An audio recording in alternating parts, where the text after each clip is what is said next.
Kepada akhwatilah sekalian, saya ingin bertanya kepada Ustadz dan persilakan bisa raise hand atau kolom chat.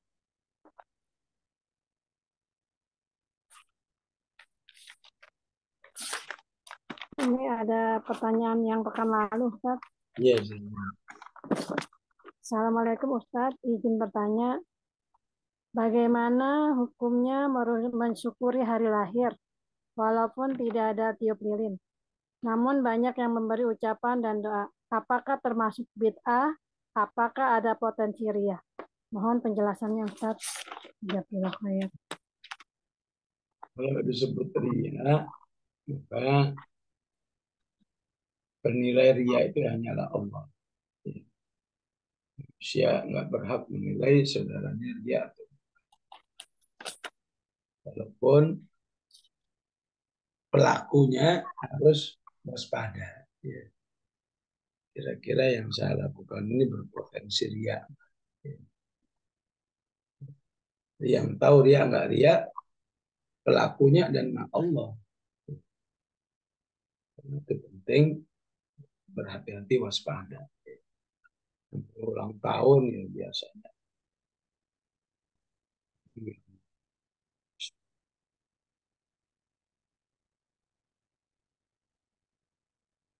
Bid'ah atau tidak, ini tergantung penyikapan.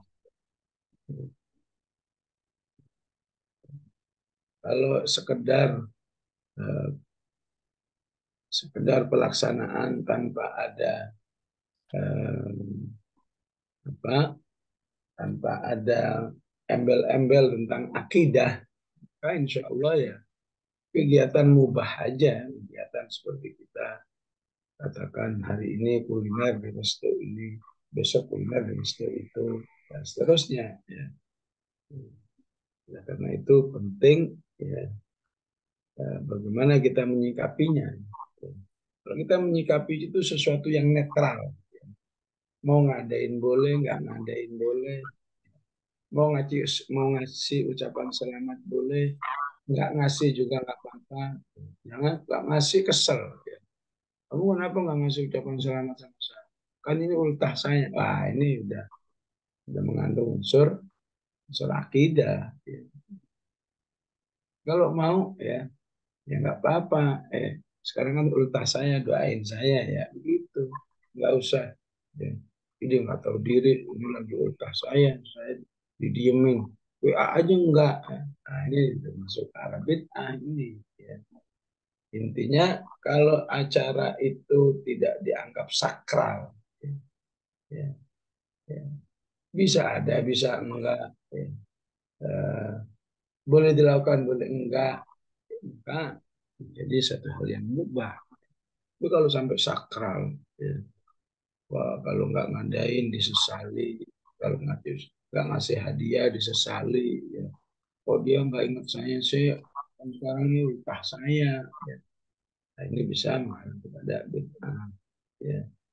Jadi yang penting penyikapannya segala yang tidak ada dasarnya, ya jangan diperlakukan seperti ada dasarnya. Ya. Kan beda kalau Anda nggak sholat Idul Fitri, ya bisa disayangkan. Karena bisa kamu nggak sholat, kan saya ini setahun sekali. Ya wajar karena itu momen ibadah setahun sekali. Ya. Nah kalau ulang tahun kan, ya itu biasa-biasa aja. Ya, ya saya kira bukan sekedar lilin-lilinnya aja. Ya, biasanya kalau ulang tahun terkait dengan hadiah. Ya. Dan sampai karena nggak ada hadiahnya, saudaranya dituduh dengan tuduhan-tuduhan nggak baik. Wah dia sudah nggak peduli sama saya, wah dia sudah nggak cinta sama saya. Syariat dari mana? Ya. Kalau inti dari ulang tahun itu adalah doa, yang penting adalah manusia dengan manusia itu saling mendoakan. Ya. Ya. Tidak nunggu ulang tahun mendoakannya. Ya apalagi udah sampai kayak diwalimahkan ya.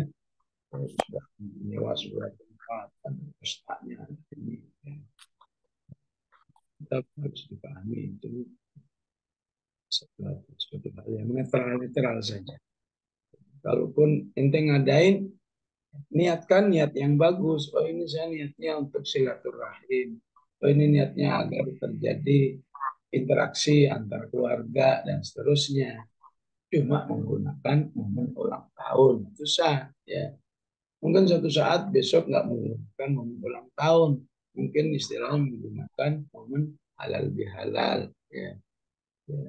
Mungkin ingin menggunakan momen tasyakuran. Ya. Karena saya mau tasyakuran, ayo kita makan-makan yang rame di rumah. Ya, ya begitulah ya. Mungkin jangan disakralkan. Ya.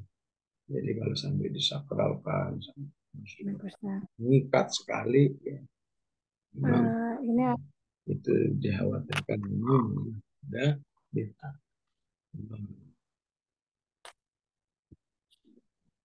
Ya silakan. ini ada lagi dari kolom chat, Ustaz. Izin bertanya, Ustaz.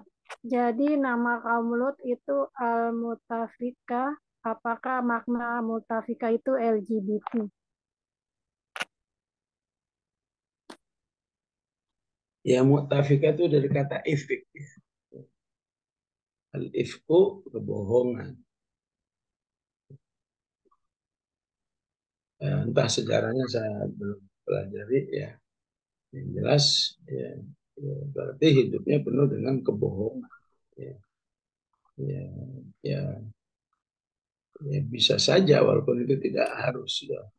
LGBT itu orang yang berarti membohongi fitrah Allah. Ya. Fitrah Allah itu ya laki ya, nikah dengan wanita. Ini kok bisa-bisanya laki nikah dengan laki, wanita dengan itu sebuah kebohongan atas fitrah Allah, pembohongan terhadap syariat Allah Subhanahu wa taala. Allah.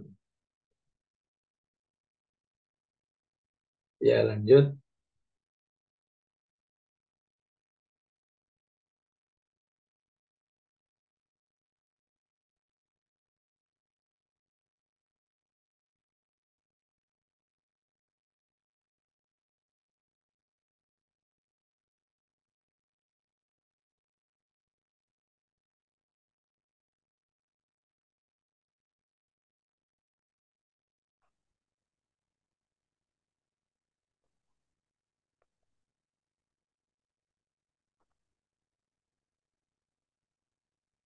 Mbak Rahman. Ya, maaf tadi kita lempar. Ini ada lagi Ustadz dari yang kemarin. Assalamualaikum Ustadz. Izin bertanya, kalau kita biasa puasa Senin Kamis, puasa Daud, apakah pada saat umroh kita bisa melakukan hal tersebut Ustadz? Ya siapa yang umroh itu berarti dia sedang safar, ya, sedang dalam bepergian. Ya. Maka siapa yang berpergian itu dapat rukhsah. Ya. Man kana minkum maridan aw ala safarin fa'iddatum min ayyamin ukhra. Ya. Dapat rukhsah tidak berpuasa.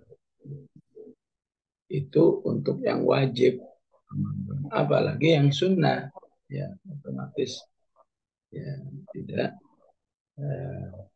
apalagi apalagi yang sunnah tentu lebih berlaku rukhsahnya ya.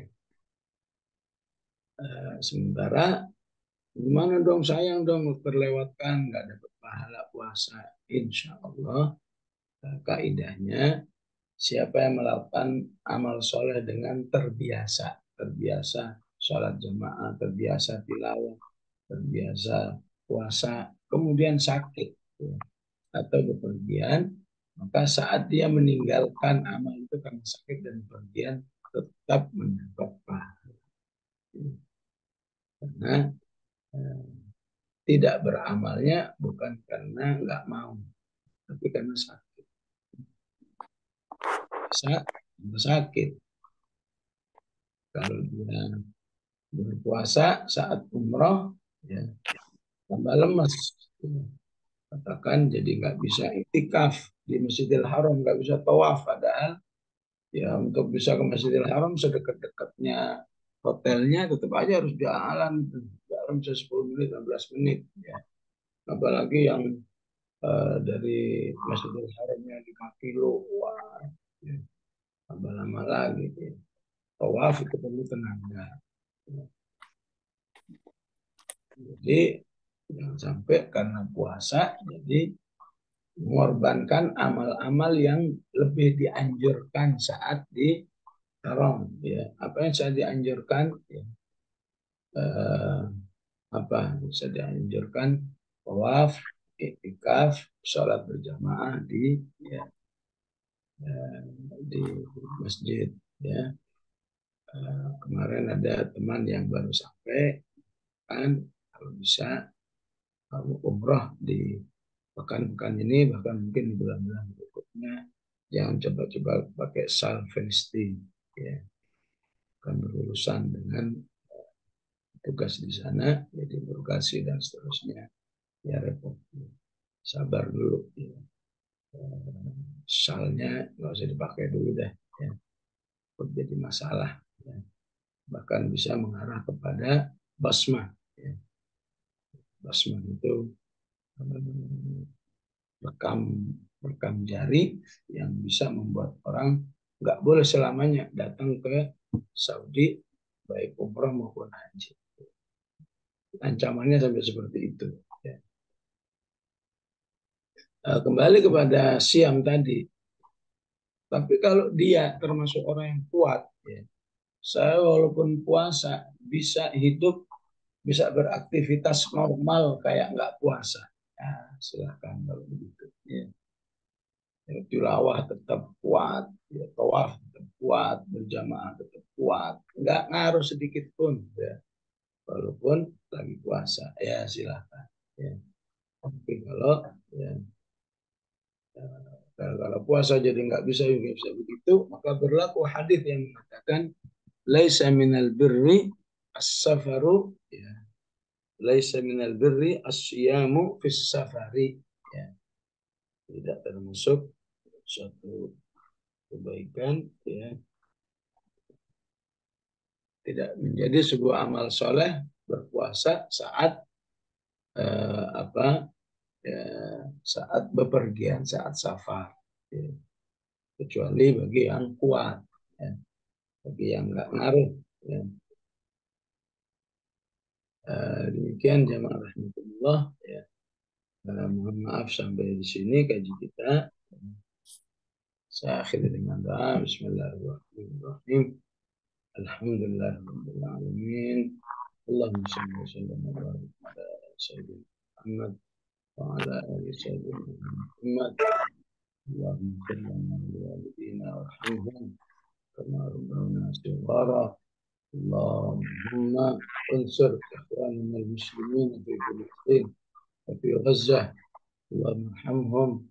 اللهم احفظهم بحفظك القوي، بحفظك القوي العزيز يا رب العالمين. اللهم انصر اخواننا المجاهدين في فلسطين وفي غزه نصرا عزيزا. اللهم وحد صفوفهم واجمع كلمتهم وانزل عليهم السكينه والرحمه برحمتك يا ذا الجلال والاكرام.